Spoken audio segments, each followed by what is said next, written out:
Good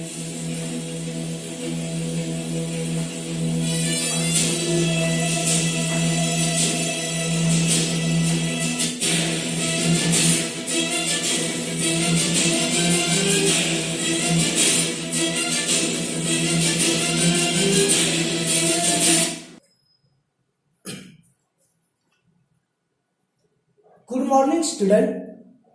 मी Ravi sir, Shri Chaundeshwari science academy Ichalkaranji. विद्यार्थी मित्रो, आपण NCERT मध्ये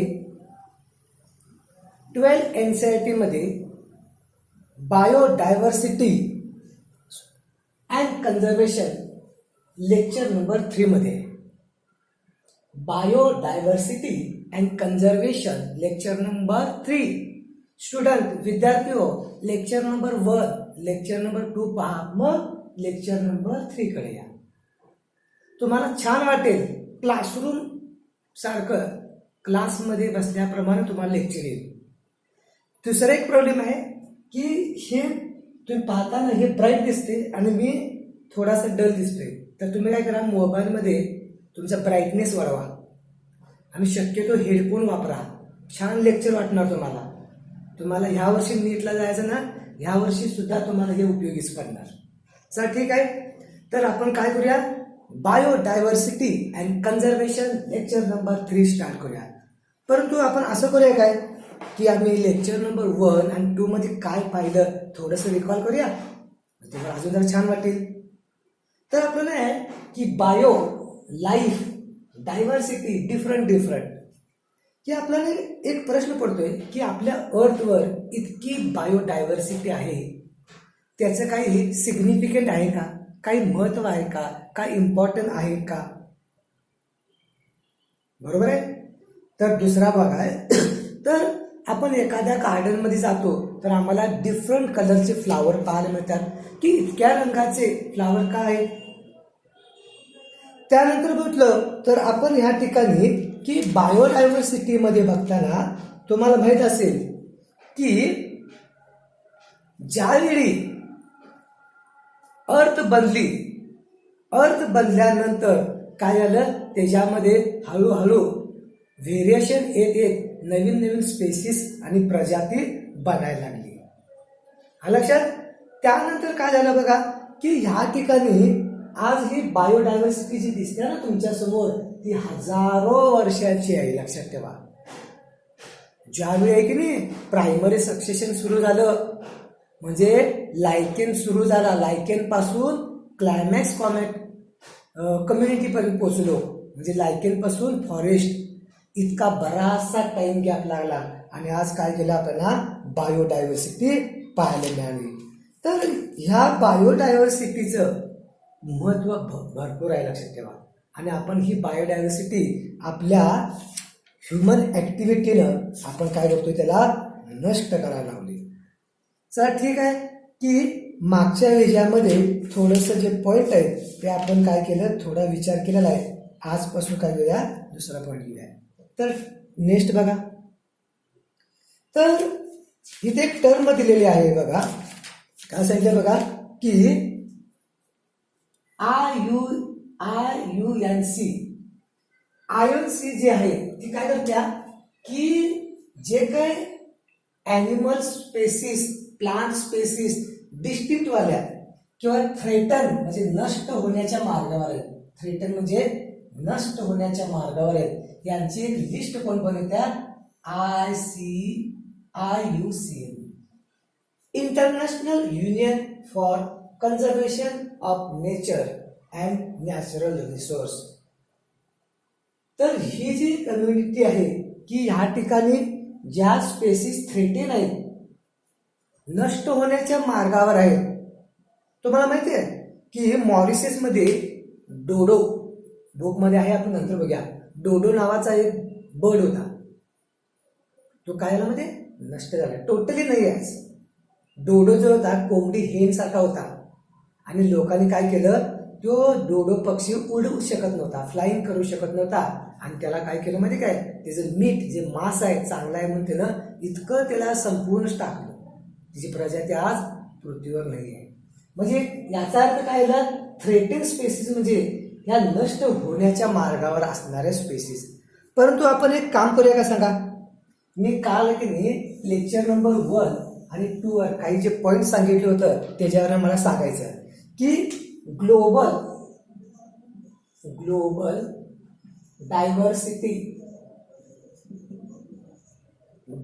डायव्हर्सिटी 7 मिलियन आहे. मिलियन आहे हे कोणत्या सायंटिस्टने सांगितले मला सांगायचं. हा तुमच्याकडं एमसीक्यू आहे. ग्लोबल डायव्हर्सिटी ही काही आहे 7 मिलियन आहे. हे सायंटिस्टचं नाव काय सांगा बघू, काय नाव आहे आन्सर, रॉबर्ट मे. आणि 2020 लक्षात ठेवा. लास्ट लेक्चर मध्ये जे कंटिन्यू होतात ना ते थोडस तुम्ही लक्षात घ्यायला पाहिजे. त्यानंतर मला सांगताय दुसरी गोष्ट, टर्म बायोडायव्हर्सिटी कोणती सांगा. टर्म बायोडायव्हर्सिटी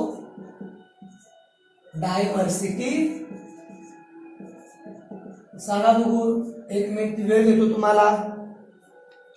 बघून सांगायचं नाही. कोण सांगायचं, बघून नाही सांगायचं.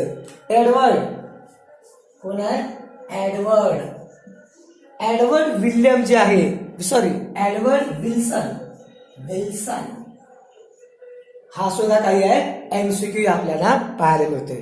त्यानंतर अनेक पॉइंट बघूया आपण.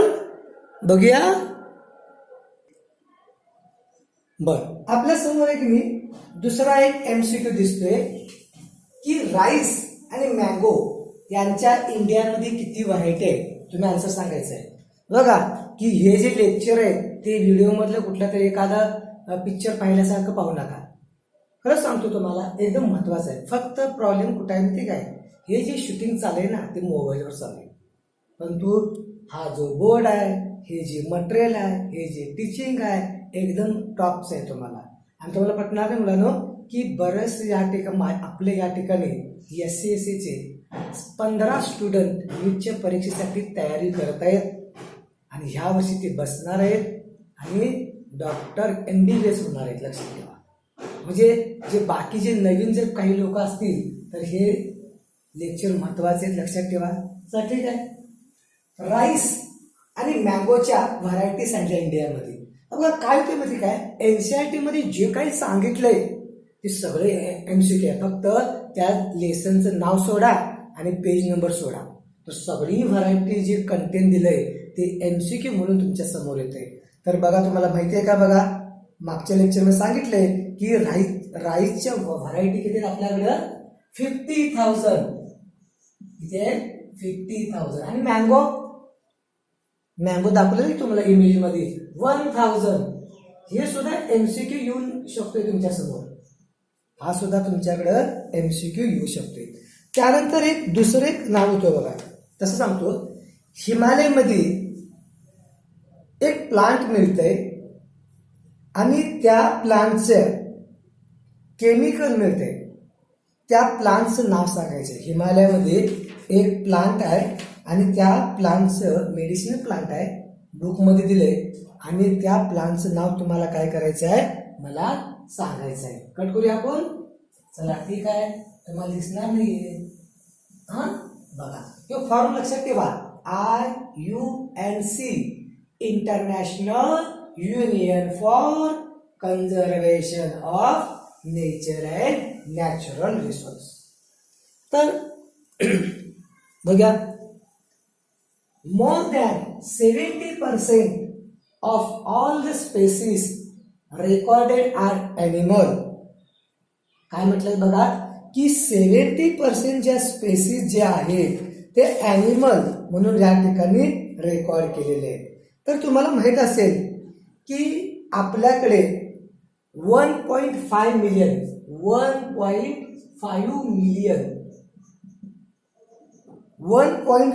मिलियन स्पेसीस रेकॉर्ड आहे. त्यापैकी आउट ऑफ दिस यापैकी 70% काय आहे बघा, आउट ऑफ दिस 70% काय आहे, ॲनिमल आहे. आपल्याकडे रेकॉर्ड किती आहे बघा 1.5 मिलियन रेकॉर्ड आहे, त्यांचं आमच्याकडे नोंद आहे. आउट ऑफ दिस 70% काय आहेत ॲनिमल. म्हणजे 1.5 मिलियन आपण टोटल स्पेसिस धरलं तर त्यातल्या 70% तर आम्हाला ॲनिमल्स आहेत आणि रिमेनिंग कोण असणार प्लांट. मग कुठलं कुठलं असणार बघा, plant including algae, fungi, Bryophyta, gymnosperm, angiosperm. आता काही विद्यार्थ्यांना एक प्रश्न पडला असेल, सर अल्गी प्लांट मध्ये कसं काय तुम्ही लिहिलंय. तर आपल्याला एनसीईआरटी सांगते ऍक्च्युली सुरुवातीच्या काळामध्ये अल्गी सुद्धा प्लांट मध्ये इन्क्लूड केलेलं होतं आणि तसाच डाटा तुमच्या समोर दिलेला आहे. आपण आता काही जास्त डोकं लावायचं नाही. आम्हाला माहिती आहे 5 किंगडम सिस्टम RH विटाकर दिले ना, आणि अल्गीला फंजाईला आपण वेगळे ठेवले, प्लांटीमध्ये घेतलं नाही. पण आता त्याचं डोकं लावायचं नाही. तर काय सांगितलंय, अल्गी सुद्धा हिने प्लांटमध्ये इन्क्लूड केल्या. Compared to no more than 22% of total. म्हणजे काय सांगितलंय बघा की ह्यामध्ये 22% टोटल हे काही प्लांट आहे. अमॉंग द ॲनिमल, आता फक्त ॲनिमल काढलो आपण. Insect are most species rich taxonomic group making up more than 70% of total. हिने काय म्हणतात बघा की टोटल स्पेसीस किती आहेत 1.5 million recorded. Out of this 70% काही आहे ॲनिमल आहे. आणि त्या 70% मधलं जर तुम्ही काढला कॅल्क्युलेशन तर त्यामध्ये सुद्धा 70% कोण आहे इन्सेक्ट आहेत. ॲनिमल मध्ये 70% काही आहेत इन्सेक्ट आहेत. आर्थ्रोपोडा माहिती असेल तुम्हाला, arthropoda is largest. Second number आहे मोलस्का. आर्थ्रोपोडामध्ये इन्सेक्ट आहे बघा. तर या ठिकाणी असं म्हणू शकतोय, याचा अर्थ 10 ॲनिमल असेल, 10 ॲनिमल असेल तर 7 तर कोण असणार इन्सेक्ट. मुलांना समजलं का पहिला बघा, एक मिनिट मुलांना समजले का पहिला बघा. बघा परत एकदा मी सांगतो, काही कन्फ्युज झालं कारण काय झाले इथं पण 70% आहे, इथं पण 70% काय कळलं. बघा की आपल्याला काय माहिती आहे बघा की ह्या ठिकाणी की 1.5 मिलियन जे आहेत स्पेसिस काही रेकॉर्डेड आहे, बरोबर आहे. त्या 1.5 मिलियन मध्ये 70% तर ॲनिमल आहे, बरोबर आहे. या 70% मध्ये जर तुम्ही गेला तर त्याच्या 70% तर काय आहेत इन्सेक्ट आहेत, आर्थ्रोपोडा. याचा अर्थ आपण असं म्हणू शकतो प्रत्येक 10 ॲनिमल पैकी 7 तर काय आहे इन्सेक्ट. अगं हा जो डाटा आहे ना, डाटा हा आपल्या समोर नीट मध्ये MCQ बनवून येतोय मला, म्हणून याला केअरफुली बघायचं. बाकीचं काही नाही आहे की आम्हाला साधं सोपं आहे की टोटल काय आहेत 1.5 मिलियन स्पेसिस अर्थवर आहेत. Out of this 70% these are animal. Out of this 70% are insect. Animal 70% म्हटलं तर त्यामध्ये 70% तर या ठिकाणी इन्सेक्ट आहे. याचा अर्थ प्रत्येक 10 ॲनिमल मध्ये 7 तर इन्सेक्ट आहेत. समजलं? ठीक आहे. The number of fungi species in the world is more than the combined total of these species of fish, amphibia, reptilia and mammals. काय सांगते बघा. आता एक प्रश्न पडला की फंजाई किती आहे, फंजाई किती असेल. Number of fungi species world, जगामध्ये फंजाईची संख्या किती आहे आपण काउंट करू शकत नाही. मी काय म्हटलं माहिती काय, मोर दॅन कंबाईन. आम्ही जर फिशला, ॲम्फिबियाला, रेप्टाईलला, मॅमल्सला या सर्वांना एकत्र केलं की नाही तेव्हा काय होत्या फंजाईची संख्या होत्या. इतकी फंजाई आहे. आणि माहिती आहे तुम्हाला की डिकम्पोजरचं जे काम आहे ते फंजाई करते. जे सफाईचं काम कोण करायला फंजाईमध्ये. लक्षात ठेवा, नेचरमध्ये आपण जे ह्युमन बिईंग आहे, आज आपण श्रेष्ठ समजत असतोय, नेचरमध्ये त्याला काही व्हॅल्यू नाही. इकोसिस्टम बघितले ना, इकोसिस्टममध्ये प्लांट, ग्रीन प्लांट आहे, ते काय करतात, फोटोसिंथेसिस करतात आणि त्यांना आपण प्रोड्युसर म्हणतोय. आणि ह्याच्यावर ॲनिमल्स आपण डिपेंड आहे. ॲनिमल असणे नसणे हेट्रोट्रॉपस नेचरला काही परिणाम होत नाही, पण तो प्रोड्युसर आणि फंजाई बॅक्टेरिया ह्या महत्वाचे आहेत, लक्षात ठेवा. तर ठीक आहे, तर फंजाई किती आहे, तर एक अंदाज आला की किती असतील बघा, की फंजाईची संख्या स्पीसीस एवढ्या आहेत की फिश, एम्फिबिया, रेप्टाइल, मॅमल्स या सर्वांना जर तुम्ही एकत्र केला तर तुम्हाला या ठिकाणी फंजाई पूर्ण होत्या. तर आपल्यासमोर या ठिकाणी एनसीईआरटी फिगर नंबर 15 आहे. Figure number 15.5 15.1 sorry. जर इमेज क्लिअर दिसत नसेल तर एनसीईआरटी खोला, फिगर नंबर आहे 15.1. हे जे डायग्राम आहे हे IMP लक्षात मुलांना महत्वाचे आहे. काय होते, ह्यातून MCQ डायव्हर्ट होते. MCQ या ठिकाणी बनले जाते. माहिती आपल्याला, पहिलं बघा, इनव्हर्टेब्रेट. इनव्हर्टेब्रेट मध्ये जर आपण गेलो तर काय होते बघा, की इनव्हर्टेब्रेट मध्ये आपल्याला या ठिकाणी म्हणजे ज्यांना पाठीचा कणा नाही सुरुवातीला, तर ह्यामध्ये सर्वात जास्त कोण आहे माहिती काय, इन्सेक्ट. सर्वात जास्त काय आहे, इन्सेक्ट. सेकंड नंबर कोण आहे, मॉलस्का. सेकंड नंबर आहे मॉलस्का.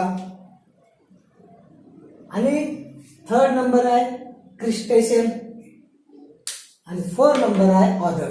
याचा अर्थ एक MCQ आहे, इनव्हर्टेब्रेट मध्ये सर्वात जास्त कोण आहे, इन्सेक्ट. इन्सेक्ट काय आहे, सर्वात जास्त आहे. आता आपण काय करूया, व्हर्टेब्रेट, पाठीचा कणा असणार. व्हर्टेब्रेट मध्ये जर बघितला तर फिश दिसते तुम्हाला, फिश लिव्हिंग, फिश, फिशेस. फिशेसची संख्या बघा हाफ आहे. त्यानंतर मॅमल्स दिसायला तुम्हाला, बर्ड्स आहेत, बर्ड्स, रेप्टाइल्स आणि एम्फिबिया. म्हणजे MCQ काय होणार, इनव्हर्टेब्रेट मध्ये इन्सेक्ट जास्त असणार, व्हर्टेब्रेट मध्ये फिश जास्त असणार. आणि थर्ड जी डायग्राम आहे बघा, तर इथं तुम्हाला प्लांट दिले दिसतं ना, प्लांट.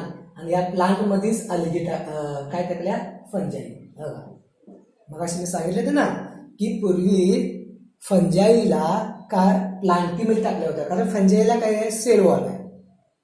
बरं, on the basis of cell wall fungi included as a plantae. नंतर त्यांना काय केलं, फंजाईला बाजूला केलं, कारण फंजाई काय केलं, ऍब्सॉर्प्टिव्ह मोड ऑफ न्यूट्रिशन करायला लागली, म्हणून त्या ठिकाणी फंजाई बाजूला झाली. पण तो चार्ट मध्ये मात्र आपल्याला असंच दिलंय.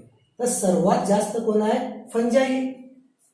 बरोबर आहे, हे सगळ्यात जास्त आहे फंगी. दिसतंय मला. आणि त्यानंतर बघा अँजिओस्पर्म. आपण याला फ्लावरिंग प्लांट म्हणतोय. Plant those produce flower is called angiosperm. आणि अँजिओस्पर्म आज जस्ट राज्य कुणाचं असेल प्लांटमध्ये, तर अँजिओस्पर्म आहे. तर अँजिओस्पर्म मध्ये फ्लावरिंग प्लांट दिसाले आपल्याला. त्यानंतर अल्गी, मॉसेस. अल्गी, मॉसेस आपल्याला पाहायला मिळते. मॉसेस आहे, अल्गी आहे, फर्न आहे. बरोबर आहे, म्हणजे ब्रायोफाइट आहे, लायकेन आहे. तर ह्यामध्ये काय असणार की तुम्हाला मोस्ट ऑफ ज्या ठिकाणी फंजाई तुम्हाला दिसायला इन्सेक्टमध्ये, सॉरी फंजाई म्हणणार नाही आपण, अँजिओस्पर्म. इथं काय म्हणायचं आहे, प्लांट मध्ये तुम्हाला अँजिओस्पर्म या ठिकाणी म्हणायचं आहे. आता इथं एक या ठिकाणी एक प्रॉब्लेम आहे, जे मोनियर आहे. काय म्हटले बघा, की बघूया आपण बायोलॉजिस्ट काय म्हटले बघा, एक मिनिट.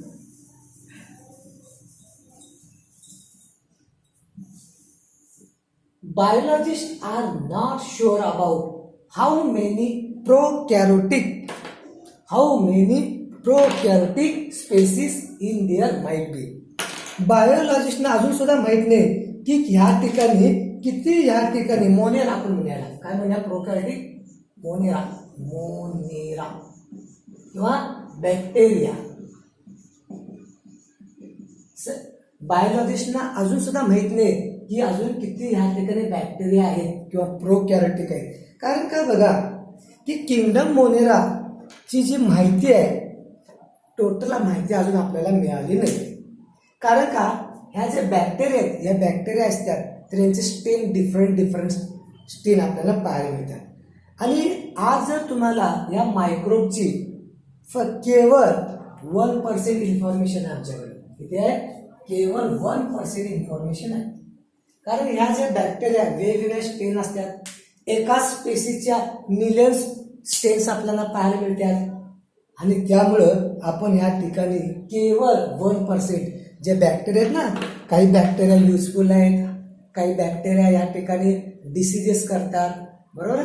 हेल्थ अँड डिसीजेसमध्ये बॅक्टेरियाचा रोल भेटला बघा तुम्ही. तर ह्या बॅक्टेरिया काही ना इतके आहेत की आपण त्याची अजून माहिती आपण घेऊ शकत नाही. तर तिने सांगितले दुसरं काय करता येईल बघा. The problem is conventional taxonomic method are not suitable for identify microbial species and many species are simply not culture under laboratory condition. तरी मी काय म्हणतात की ह्या जे मायक्रोब आहे, मायक्रोबला ह्या ठिकाणी ओळखण्यासाठी आमच्याकडे ह्या ठिकाणी स्पेसिफिक ह्या ठिकाणी स्टेन्स नाही आहे किंवा मेथड नाही आहे. कारण का मग ह्यासाठी काय करा म्हणतात की तुम्ही प्रोटीनची स्टडी करा, प्रोटीनची स्टडी करा, त्या बॅक्टेरियामध्ये डीएनएचं टाईप बघा, त्यानंतर त्यांच्यामध्ये केमिकल कंपोजिशन नुसार त्यांना बॅक्टेरियाना काय करा किंवा मायक्रोबना तुम्ही डिफरन्शिएट करा. पण तो केमिकल कंपोजिशन मध्ये जर गेलो तर एकाच बॅक्टेरियाची मिलियन स्पेसिस पाहायला मिळाल्या. म्हणजे काय आहे की मायक्रोबना काय म्हटलंय बघा, प्रॉब्लेम मायक्रोबला आयडेंटिफाय करणे इतकं शक्य झालेले नाही. त्याचबरोबर simply not culturable under laboratory, काही जे स्पेसिस आहेत की त्या आम्ही लॅबमध्ये कल्चर करू शकत नाही. Okay. Although India has only 2.4% of world land, भारताला जमीन मात्र कमी मिळाल्या. जगामधली जी काही टोटल लँड आहे, लँड त्यापैकी केवळ 2.4 एवढंच पर्सेंटेज आम्हाला मिळाले आहे. हा पण एमसीक्यू आहे. एमसीक्यू मुलांनो, एनसीईआरटी ज्यावेळी रीड करा म्हटलं जाते तर प्रत्येक शब्द, प्रत्येक वर्ड इम्पॉर्टंट आहे, प्रत्येक शब्दाला महत्व आहे. तर काय सांगितलंय की भारताला 2.4% लँड मिळाले आहे. It share global species diversity as impressive 8.1%. बघा हे काय म्हणतात, जरी आम्हाला 2.4 लँड जर मिळाली असेल वर्ल्ड मधली तर आमच्याकडे बायोडायव्हर्सिटी मात्र किती आहे, 8.1. बघा भरपूर अशी बायोडायव्हर्सिटी भारताला मिळालेली आहे, जैव विविधता असं म्हणतोय आपण. बघा तुम्ही तर काय ते बघा काय पाहायला मिळते, काश्मीरमध्ये हिमालय, आमच्याकडं राजस्थान डेझर्ट आहे, आमच्याकडं केरळ साऊथ मध्ये काय ट्रॉपिकल रेन फॉरेस्ट आहे, सिमलामध्ये टेम्परेट फॉरेस्ट आहे, त्यानंतर पश्चिम बंगालमध्ये काझीरंगामध्ये ग्रासलँड पाहायला मिळते आपल्याला. तर ह्या ठिकाणी किंवा चेरापुंजीमध्ये जर गेला तर मेघालयचा भाग आहे ना चेरापुंजी, की कंटिन्यू जास्त रेन पडते, पाऊस, इतकी इकोसिस्टम आहे, वेगवेगळ्या बायोम्स पाहायला मिळतात. त्यामुळं बायोडायव्हर्सिटीनं भारत भरपूर आहे. जरी आमच्या वाटेला 2.4 लँड जरी आले असेल, डायव्हर्सिटीमध्ये मात्र आपण 8.1% आहे. आणि आपण बघा, our country is one of the 12 mega diversity in 12 जे काही डायव्हर्सिटीमध्ये लिस्ट आहे त्यामध्ये आपण 12वा आहे. 1, 2, 3 क्रम आहे की नाही, तर त्यामध्ये आपण 12वा नंबर आपल्याला लागतो. बघा इतकी छान आम्हाला देवानं बायोडायव्हर्सिटी दिल्या आणि आम्ही काय करतोय बघा, ही बायोडायव्हर्सिटी आम्ही हळूहळू कमी करायला लागलोय. तर काय झालं बघा आपल्यासनी 2 MCQ तर आम्हाला इथंच मिळालं की इंडियाला 2.4% पर्सेंटेज नाही आहे, 2.4% आपल्याला लँड आहे, परंतु आपण बायोडायव्हर्सिटीमध्ये 12 नंबरवर आहे आणि 8.1% आमच्याकडे बायोडायव्हर्सिटी आहे. बघा, nearly 45,000 species of plant and twice as many of animal have been recorded from India.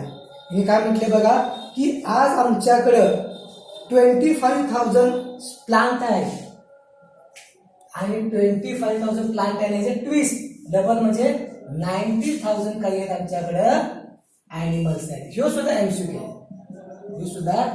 आहे. तर आज आमच्याकडं भारतामध्ये 45,000 प्लांट आहेत आणि 90,000 आम्हाला या ठिकाणी काय बनणार ॲनिमल्स पाहायला मिळतात. तर बघा या ठिकाणी तर नंबर बघा या ठिकाणी काय सांगितले बघा, एक India as a mega diversity nation, Bharat असा देश आहे की त्याच्याकडे भरपूर अशी डायव्हर्सिटी पाहायला मिळते. India as a 12 mega diversity country, 12 नंबरपर्यंतचा हा भारतामध्ये जगामध्ये 12व्या नंबरवर डायव्हर्सिटीमध्ये पोहोचतोय. ऑस्ट्रेलिया 1 नंबरवर आहे, म्हणजे त्यानंतर ब्राझील, चायना, कोलंबिया, USA भाग आहे, क्युडर, युनायटेड स्टेट, इंडिया आहे का आपला इंडिया. तर समाधानाची बाब अशी आहे की भारत काय आहे की डायव्हर्सिटीमध्ये सुद्धा तर आलेला आहे. इंडोनेशिया आपल्या बाजूला असणारा इंडोनेशिया ह्याच्यासोबत भरपूर डायव्हर्सिटी आहे, लक्षात ठेवा. मेगाग्रास्कर प्रचंड असं या ठिकाणी या कंट्रीमध्ये डिफरंट बायोडायव्हर्सिटी ॲनिमल प्लांट आहेत. मेक्सिको, पेरू आणि कांगो ही देशांची नावं आहेत. आपल्याला काही गरज नाही, पण ते एक लिस्ट असू दे म्हणून तुमच्या समोर, आणि मुला म्हणजे एनसीईआरटी मध्ये नाही. तर ठीक आहे, पुढे घेऊ आपण. How many living species are actually there waiting to discover and name. आज आपल्या समोर अजून भरपूर अशा स्पेसीस आहेत.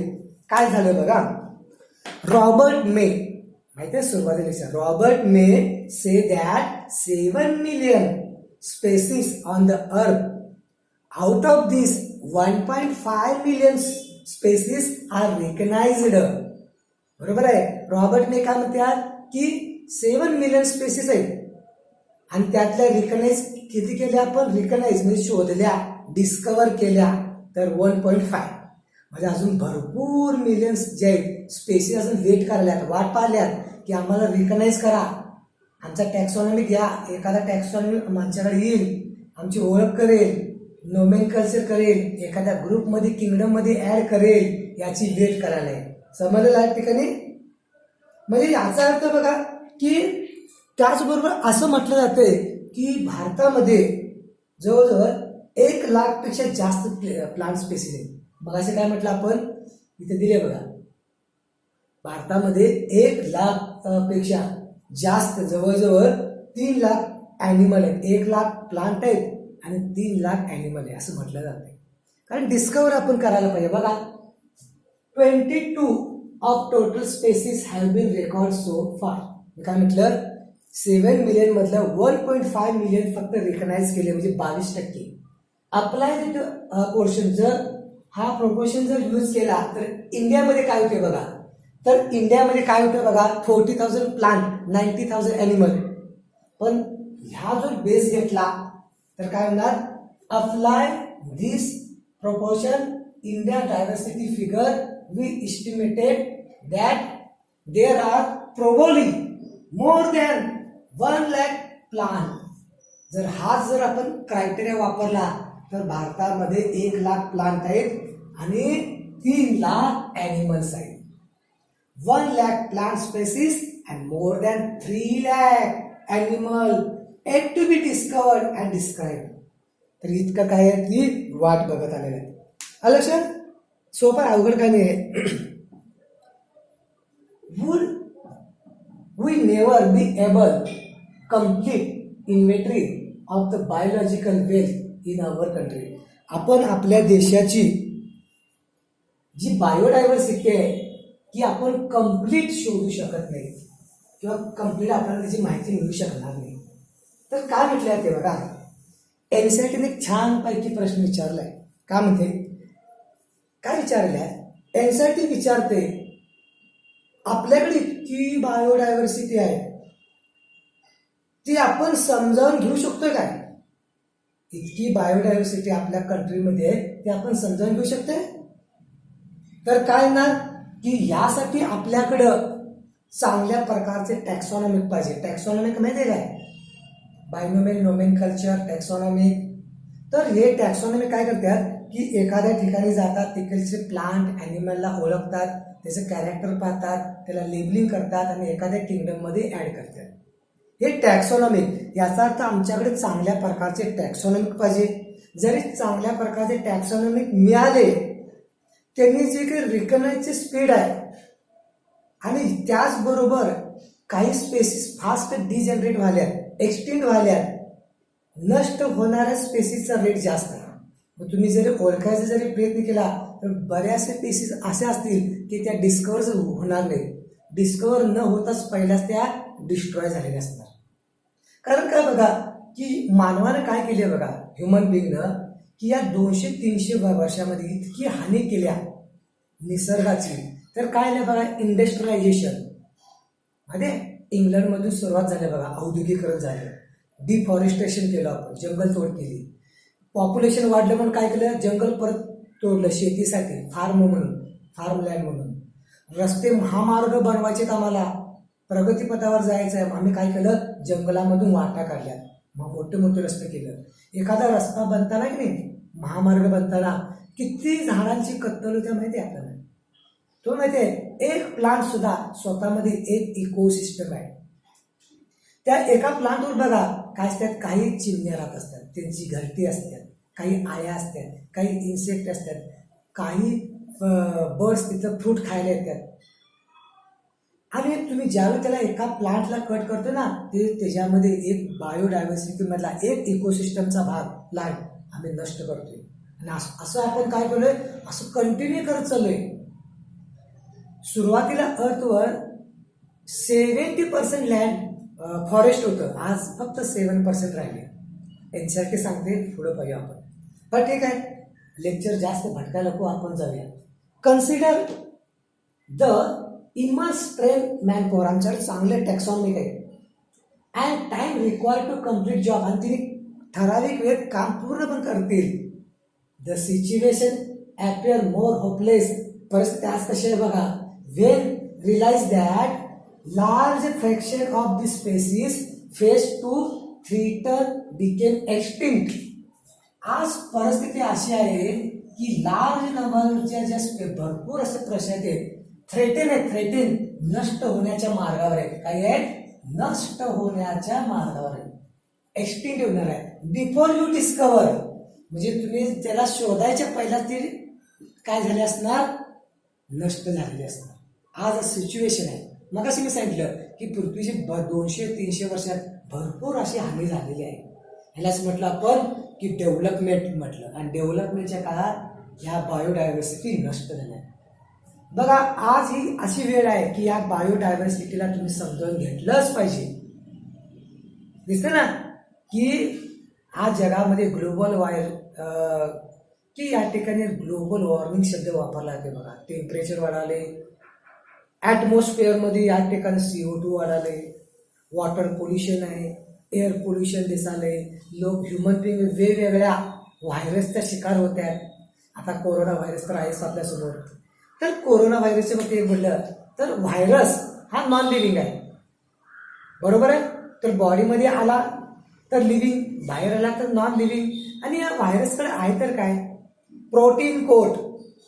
व्हायरसचा काय आहे, आत हा त्याचा प्रोटीनचा कोट आहे. आणि आत काय आहे, न्यूक्लिक ऍसिड. ऍक्च्युली व्हायरस असा असतोय, असं वाटतं असा असतो. बरोबर आहे. आणि ह्याच्या आत काय असते, सॉरी, न्यूक्लिक ऍसिड. काय असते, nucleic acid may be DNA, RNA. लक्षात ठेवा की व्हायरसचं स्वतःचं काही मेटाबॉलिझम नाही आहे आणि त्यामुळं व्हायरसवर एखाद्या म्हणजे आता जे कोरोना व्हायरसवर आहे ते व्हॅक्सिन काढणं शक्य होणार, वेळ लागेल पण तो निघणार. कारण का, त्याचं प्रोटीन कोड डॅमेज करायला पाहिजे किंवा त्यानंतर तुम्ही त्याच्या जे न्यूक्लिक ऍसिड आहे ह्याला डॅमेज केल्याशिवाय तुम्ही काही करू शकत नाही. चला ठीक आहे, आपण आपल्या पॉईंटकडेच राहूया. तर काय आले बघा की आज परिस्थिती अशी आहे की ज्यावेळी आपण डिस्कव्हरीचा रेट पेक्षा स्पेसिस थ्रेटेनचा रेट जास्त आहे. आपण जरी तज्ञ टॅक्सॉनॉमिक जरी वापरलं तरी सुद्धा आपण बायोडायव्हर्सिटी डिस्कवर करू शकणार नाही. Nature's biological library is burn even for we catalysed to tractor of this book is stock there.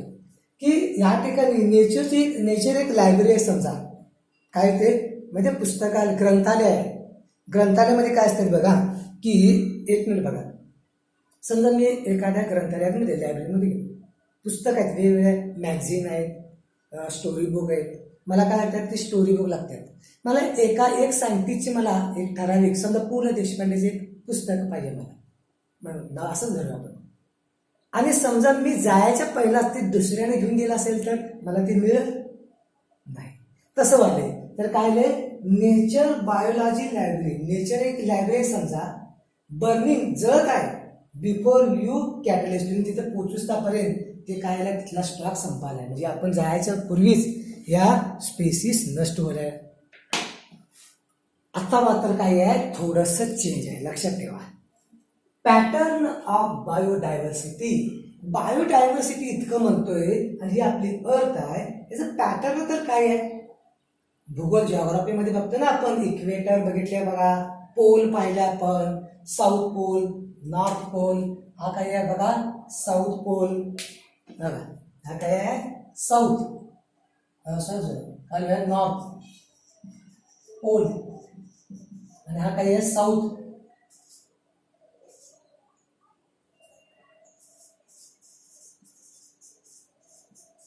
हे किती आहे, 90 डिग्री. हा किती आहे, 90 डिग्री. आणि हा किती असणार आहे, 0.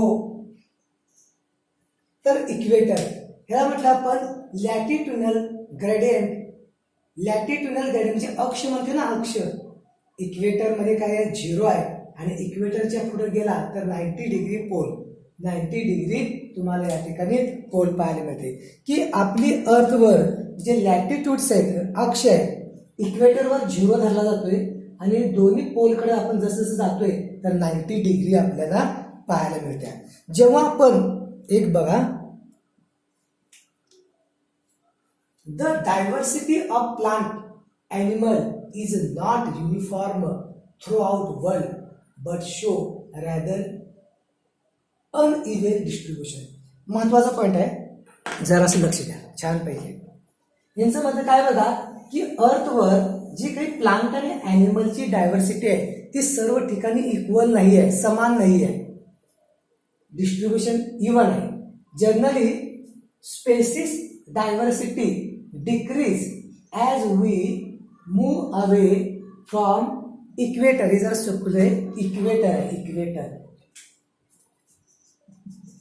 इक्वेटर आहे. जसं आपण काय करतोय, आपण species diversity decrease as we move away from equator to pole.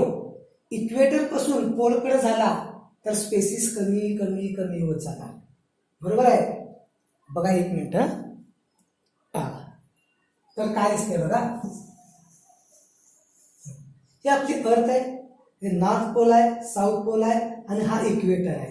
ह्या इक्वेटर पासून जर तुम्ही पोलकडे चालला तर स्पेसिस कमी होणार. ह्या इक्वेटर पासून या साऊथ पोलकडे स्पेसिस कमी होणार. याचा अर्थ असं म्हणू शकते, पोल पासून इक्वेटरकडे आला तर स्पेसिस वाढणार, पोल पासून इक्वेटरकडे आला तर स्पेसिस वाढणार. तर काय दिले बघा, तर या ठिकाणी पोलर डे 6 मंथ, 6 महिने. तर ह्या ठिकाणी बघा ॲटिक आहे, इक्वेटर आहे, ट्रॉपिक कॅन्सर दिसायलाय, ट्रॉपिक ऑफ कॅप्रिकॉन दिसायला आपल्याला, अँट्रिक हे आपल्या अर्थमध्ये आहे. जरासं किचकट आहे पण आपल्याला जॉग्राफीमध्ये आहे. जरा बघा या ठिकाणी किमान एक तर समजते का बघा, एवढं समजलं तर बाद झालं. हे इक्वेटर आहे, या इक्वेटर जवळ हाय डायव्हर्सिटी आहे, भरपूर डायव्हर्सिटी आहे.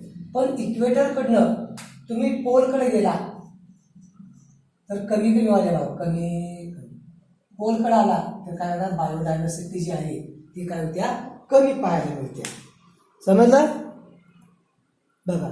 त्यानंतर बघा हा ग्राफ बघा या ठिकाणी दिसते तुम्हाला, काय सांगते, latitudinal pattern of biodiversity observe for all species combine and also for individual taxa.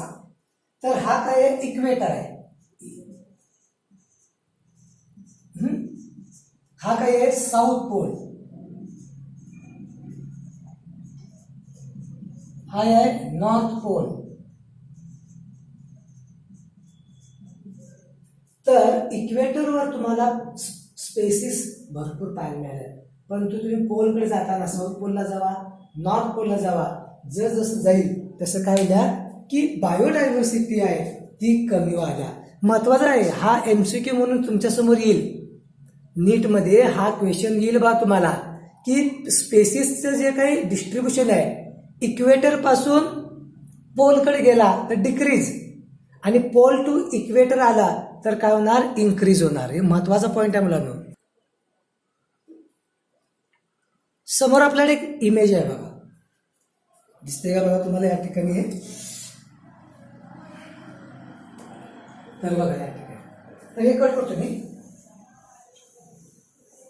तर ड्राय पोलर बघा, हा जो आहे हे की नाही, लॉट ऑफ रेन, इथं भरपूर रेन आहे, रेन याचा अर्थ ट्रॉपिकल रेन फॉरेस्ट आहे तो इथं पाहायला मिळते बघा. त्यानंतर बघा तुम्हाला ह्याच्यामध्ये डेझर्ट आहे, डेझर्ट, आणि या ठिकाणी सन रेन. त्यानंतर तुम्हाला हे जे अर्थचे झोन आहे याचा अर्थ इक्वेटर पाशी तुम्हाला या ठिकाणी बायोडायव्हर्सिटी जास्त पाहायला मिळणार. आता की नाही एक्झाम्पल दिले बघा, समजून घ्या जरा.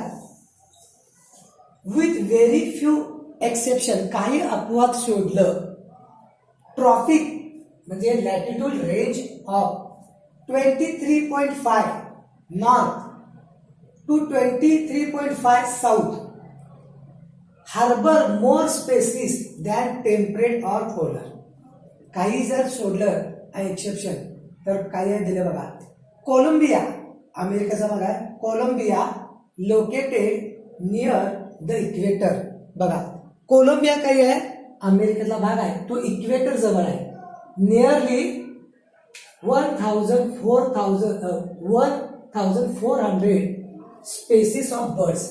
हे लोक हे लक्ष द्या, कोलंबिया अमेरिकेचा भाग आहे, तो इक्वेटर जवळ आहे, आणि या ठिकाणी 1400 बर्डच्या स्पेसिस आहेत.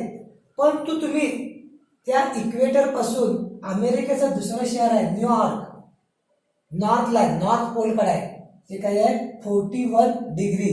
जर तुम्ही गेला तर बर्डची स्पेसिस तुम्हाला या ठिकाणी 105 किती दिसायला तुम्हाला, 105 दिसायला. त्यानंतर स्पेसिस ग्रीनलँड, हा सुद्धा अमेरिकेचा भाग आहे, ग्रीनलँड. नॉर्थ मध्ये 71 डिग्रीला गेला तर त्या ठिकाणी 56 स्पेसिस तुम्हाला पाहायला मिळतात. बघा समजा मी एक असा काढतोय, एक गोल काढला, हे अमेरिका आहे. अमेरिकेचा हा इक्वेटर जवळ कोण आहे, कोलंबिया. कोण आहे, कोलंबिया. आणि ह्या कोलंबिया जवळ तुम्हाला या ठिकाणी स्पेसिस किती आहेत, 1400 बर्ड्स.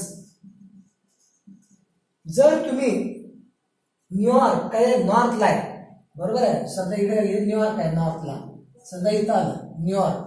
न्यूयॉर्क मध्ये काय आलंय, या ठिकाणी 105 बर्ड्स आहेत. बघा इक्वेटर आहे यो, पासून नॉर्थ कडे गेला तर ह्या बर्डची संख्या 1400 वरून 105 वर आली. सेम जर तुम्ही ग्रीनलँड हा कुठे आहे बघा, साऊथ कडे आहे, दिसतंय ना तुम्हाला ग्रीनलँड.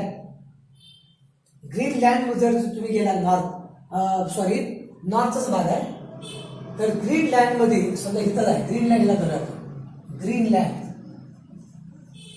तर ह्यामध्ये 56 आहे. कोलंबियामध्ये 1400, थोडं पुढे गेलं न्यूयॉर्कमध्ये 105, थोडं पुढे नॉर्थला गेलं तर ग्रीनलँडमध्ये 56 बर्ड्स पाहायला मिळते. In India with much it's land area in a tropical latitude, भारताला मात्र ट्रॉपिकल रेन फॉरेस्ट किंवा लॅटिट्यूड मध्ये भरपूर एरिया मिळाले आहे.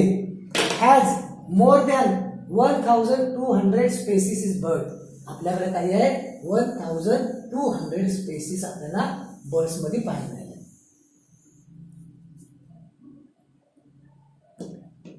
A forest in tropical region like equator has a 10 times as many species vascular plant as the forest of equal in a temperate region.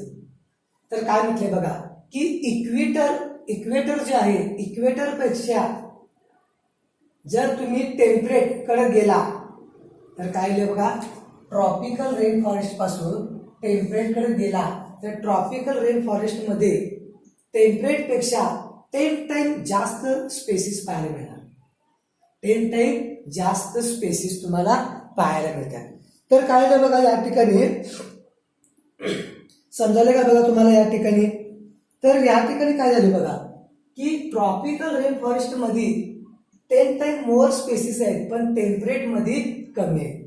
तर असं का घडत असेल बघा, असं या ठिकाणी का घडत असेल, एक मिनिट. तर ट्रॉपिकल रेन फॉरेस्ट मध्ये काय आहे की रेन पडते, पाऊस आहे, मोसमी बदल सारखं फ्रिक्वेंटली पाहायला मिळत नाही. परंतु टेम्परेट मध्ये मोसमी बदल जे आहेत ते सहज पाहायला मिळतात आणि त्यामुळे ट्रॉपिकल रिजन मध्ये तुम्हाला स्पेसिस आहेत त्या जास्त पाहायला मिळणार टेम्परेट पेक्षा. हा आहे आपल्या समोर ट्रॉपिकल फॉरेस्ट. बघा ही जी इमेज आहे, ह्या इमेजकडे जरासं बघा तर तुम्हाला इतकं प्लांट दिसाले बघा, सगळं स्मॉल लार्जर, सगळे कॅनोपी आहे, लार्जर प्लांट आहेत, स्मॉल प्लांट आहेत बघा. अशा ठिकाणी तिला स्ट्रॅटिफिकेशन म्हटलं होतं बघा, स्ट्रॅटिफिकेशन. इतकी घनदाट जंगल आहे की सूर्य किरण आत खाली जमिनीवर पोहोचत नाही. सनलाईट साठी सर्व प्लांट काय करतात, कॉम्पिटिशन करतात. ट्रॉपिकल रेन मध्ये काय पाऊस पडतोय, मोसमी बदल काय होत नाही. दुसरं दिलंय टेम्परेट, हे सुद्धा फॉरेस्ट आहे. मगाचं फॉरेस्ट बघितला बघा, हे काय आहे ट्रॉपिकल मध्ये किती घनदाट आहे. आणि दुसरं दिसते तुम्हाला टेम्परेट, द टेम्परेट झोन. तर तुम्हाला कुठं तर एक ठराविक जागामध्ये एखादं प्लांट दिसले, आता ग्रास वगैरे दिसते बघा, स्पेस मोकळा. याचा अर्थ टेम्परेट मध्ये बायोडायव्हर्सिटी मिळणार नाही, जास्त प्लांट मिळणार नाही, स्पेसिस ॲनिमल सुद्धा पाहायला मिळणार नाही. बघा कारण काय बघा, ह्यो जो भाग आहे ह्यो काय आहे बघा टेम्परेट आणि हा काय आहे ट्रॉपिक.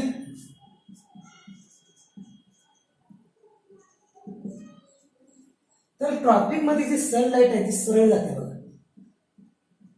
ही जी सन आहे ना, ही सनलाईट काय तर सरळ येते आणि त्यामुळे ग्रीन प्लांट फोटोसिंथेसिस जास्त करतात आणि त्यांना फेवरेबल कंडिशन मिळतात. आणि या उलट टेम्परेट मध्ये थोडंसं तिरकं लाईट जाते सनलाईट आणि त्यामुळं इथं तुम्हाला व्हेजिटेशन, याचा अर्थ प्लांट तुम्हाला कमी पाहायला मिळतात. एक चार्ट एक दिलाय बघूया आपण काय. इंडोनेशिया आणि USA मध्ये बायोडायव्हर्सिटीचा फरक पडला. Indonesia, USA, America. मॅमल्स आहेत इंडोनेशियाला 667, USA मध्ये 148. बर्ड स्पेसिस आहेत इंडोनेशिया 1604, 888. रेप्टाइल्स आहेत 749, 360. प्लांट आहेत 30,000 आणि USA मध्ये. तर काय झाले की हे जे आहे हे इक्वेटरकडे देश असल्यामुळे यांची काय आहे जास्त ह्या ठिकाणी डायव्हर्सिटी आणि इथं कमी पाहायला मिळते. The large tropical Amazon rainforest South America has greatest biodiversity on the earth. Amazonचं फॉरेस्ट सर्वांना माहिती आहे. Amazon is a lungs of earth. Amazon forest is a lungs of earth. आपल्या पृथ्वीचं लंग्स कोण असेल तर Amazon फॉरेस्ट. तर America south America greatest biodiversity south ह्या ठिकाणी ॲमेझॉनचं जे जंगल आहे वेगवेगळ्या देशांच्या मध्ये येते. काही भाग अमेरिकेकडे आहे, ब्राझीलकडे आहे, सर्व वेगवेगळ्या देशांच्याकडे आहे. अमेरिकेकडं जो ॲमेझॉनचा भाग आहे डायव्हर्सिटी तिथे भरपूर आहे. It is home to more than 40,000 species plant तिथे तुम्हाला पाहायला मिळते. 3,000 of fishes, 1,300 birds, 1,400 of mammals, 1,427 of मध्ये काय amphibia, 378 reptiles and more than 1,25,000 invertebrate. काय म्हटले बघा की ॲमेझॉनचा फॉरेस्टचा जो काही भाग आहे तो अमेरिकेच्या साऊथ अमेरिकेमध्ये येतोय आणि तिथे तुम्हाला ग्रेटर अशी बायोडायव्हर्सिटी पाहायला मिळते. मग ते ॲमेझॉनचं जंगल मध्ये ॲमेझॉन ती डिलिव्हरी करणार नव्हतं, ऑनलाईन नव्हतं. ॲमेझॉनचं एक फॉरेस्ट आहे, ते वर्ल्डला जगाला 21% ऑक्सिजनचं सप्लाय करते. जर तुम्ही सायंटिस्ट म्हणतात की जर या ॲमेझॉनला जर तुम्ही धक्का दिला तर ते काय होणार, तुम्हाला अर्थवर ऑक्सिजन मिळणार नाही. त्यातनं ब्राझील म्हणतंय की आमच्या भागातलं आहे, आम्ही काय करणार, डिफॉरेस्टेशन करणार, आम्ही सुद्धा इंडस्ट्रियलायझेशन करणार. याचा अर्थ काय आहे की आपण आपली बायोडायव्हर्सिटी कमी करावी आणि स्वतःच्या पायावर कुऱ्हाड मारून घ्यायचा प्रयत्न करावे. तर विचार करायला पाहिजे. तुम्हाला काय वाटते की हा जो टॉपिक आहे बायोडायव्हर्सिटी कन्झर्वेशन एनसीईआरटीनं फक्त नीटसाठी 2 क्वेश्चन येणार आहेत यासाठी दिलेलं नाही. तिथं तर येणार आहेच, पण तुम्हाला बायोडायव्हर्सिटीचं कन्झर्वेशनचं महत्त्व समजू दे. तुम्ही सुद्धा जागरूक व्हा, कारण भविष्यामध्ये तुम्ही नागरिक होणार, देश तुम्ही चालवणार. प्रत्येकाने आपलं स्वतःची जबाबदारी आहे की आपण एखादं प्लांट काय करायला पाहिजे, तिची जपणूक केली पाहिजे. प्रत्येकाने केलं तर देश असं बदलत जाईल. चल ठीक आहे. Scientist estimate that in this rain forest there might be least 2 million insect species waiting to discover. सायंटिस्टचं मत असं आहे की ह्या रेन फॉरेस्टमध्ये 2,000 मिलियन इन्सेक्ट वाट पाहिल्यात. कशासाठी? डिस्कवर मी, मला ओळखा, मला नाव द्या. म्हणजे किती 2 मिलियन इन्सेक्ट अजून वाट पाहिल्यात की आम्हाला अजून आपण त्याची ओळख पण घेतली नाही, आपण त्याला डिस्कवर सुद्धा केली नाही. वेटिंग लिस्ट आहे समजा. तर काय दिसते बघा, तर there are 2 main climate zone. तर हे बघा हॉट झोन आणि इथं तुम्हाला बायोडायव्हर्सिटी जास्त मिळणार. जो जो भाग आहे ना ट्रॉपिकल रेन फॉरेस्ट इथे हॉट झोन आहे, इथं काय आहे बायोडायव्हर्सिटी मोर. कारण का ह्यानंतर टेम्परेट आहे, थोडी कमी होणार. टेम्परेट आहे, कोल्ड रिजन आहे, कोल्ड रिजन आहे. कोल्ड रिजन मध्ये कमी पाहायला मिळणार, कारण का तिथं पोलरमध्ये बियर पाहायला मिळणार, रशियाचा भाग आहे, सायबेरिया पाहायला मिळणार. तर ही वर्ल्डच्या मॅपमध्ये आपल्याला थोडंसं काय समजते बघा. लास्ट पॉइंट घेऊ आपण. Precipitation is generally a function time, unlike temperate region subject to frequent glaciation in past. Tropical latitude have remained relatively undisturbed for million years, thus had a long evolutionary time for species diversification. हिने काय म्हणतात बघा की temperate मध्ये frequently change होतात, मोसमी बदल सहज बदल होतो. बरोबर आहे. पण आणि त्यामुळं परंतु ट्रॉपिकल रेन फॉरेस्टमध्ये फ्रिक्वेंटली चेंज होत नाही, मोसमी बदल होत नाही. म्हणजे काय बघा, समजा एक जंगल आहे, एक काय आहे बांदीपूरचं या ठिकाणी फॉरेस्ट आहे. या फॉरेस्टमध्ये जर तुम्ही बघा तर तुम्हाला बांदीपूर बघा सर्च करून बघा तर तुम्हाला या ठिकाणी टायगर झोन पाहायला मिळते. तर इथं काय समजा एक फॉरेस्ट आहे, त्या फॉरेस्टमध्ये असं क्लायमॅटिक चेंज होणार नाही की अचानक ते डेझर्टकडे जाणार नाही. ट्रॉपिकल रेन फॉरेस्ट आहे तो अशामुळे एकदम हीट वाढून तिथली डेझर्ट कंडिशनकडे जाणार नाही. परंतु टेम्परेट जो आहे यामध्ये मोसमी बदल सहज झाल्या, सारखं बदल होतात आणि त्यामुळे तिथे जे प्लांट आहेत, स्पेसिस आहेत, त्यांना सर्वाईव्ह करण्यासाठी स्ट्रगल करावे लागते. जरासं किचकट पॉईंट आहे, परत एकदा बघा काय म्हटले बघा की specification generally function time unlike temperate region subject frequently glaciation past. टेम्परेटमध्ये फ्रिक्वेंटली चेंजेस होतात. Tropical latitude have remain constant undisturbed. ट्रॉपिकमध्ये बदल होत नाहीये फॉर मिलियन इयर, वर्षानुवर्ष तसंच राहणार. हॅज लॉंग इव्हॉल्युशन, त्यामुळे त्याचा इव्हॉल्युशनरी इतिहास आपल्याला पाहायला मिळणार. Tropical environment unlike temperate zone are less seasonal. आलं का बघा, समजते का? जरा असं बघा या ठिकाणी, एक मिनिट जरा पहा.